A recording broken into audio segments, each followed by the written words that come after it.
Hello बच्चों, question states that a flag is mounted on a car moving with due north with a velocity 20 km per hour. Strong winds are blowing due east with a velocity 20 km per hour. The flag will point in direction east, northeast, southeast and southwest.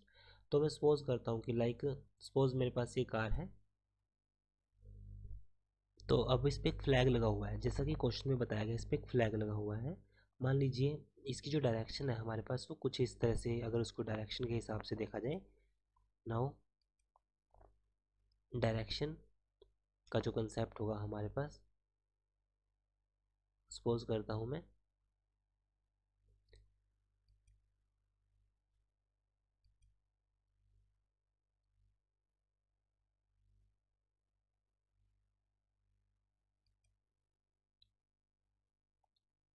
कुछ इस तरह से direction का concept होगा, जहाँ पर जो car है वो नॉर्थ की तरफ मूव करेगी, ये नॉर्थ की तरफ मूव करेगी और एक फ्लैग लगा हुआ है इस पर। जो फ्लैग, जैसे अगर मैं इसको डायरेक्शन को, अगर मैं सपोज करता हूँ कि डायरेक्शन कुछ इस तरह से है, ये हमारे पास नॉर्थ होगी। अगर ये ईस्ट वेस्ट, अगर हमारे पास ये ईस्ट, जैसे हम डायरेक्शन की अगर हम बात करें तो ये ईस्ट वेस्ट नॉर्थ और साउथ होगा। तो अगर हम इस तरह से क्लॉकवाइज चलें तो नॉर्थ के बाद हमारे पास क्या आएगा, this direction will be west, और ये हमारे पास आ जाएगी साउथ एंड ये हो जाएगा हमारे पास ईस्ट। अगर हम एक डायरेक्शन को इस तरह से रेफरेंस में लें, तो अब जो कार है वो मूव करेगी कहाँ पर, नॉर्थ की डायरेक्शन पे। साथ में एक फ्लैग है, सपोज फ्लैग इस तरह से है, ये वाला।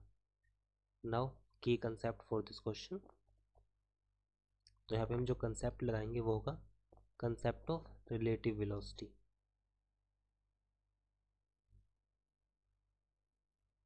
जैसे कि हमने डायग्राम में बताया है। तो सॉल्यूशन पर आते हैं क्वेश्चन के। तो क्वेश्चन सिर्फ समझने का है। अगर हमारे पास ये नॉर्थ डायरेक्शन में कार मूव करेगी तो जो फ्लैग होगा वो कहाँ पर मूव करेगा, साउथ डायरेक्शन में। जो फ्लैग है हमारे पास वो साउथ डायरेक्शन में मूव करेगा कुछ इस तरह से।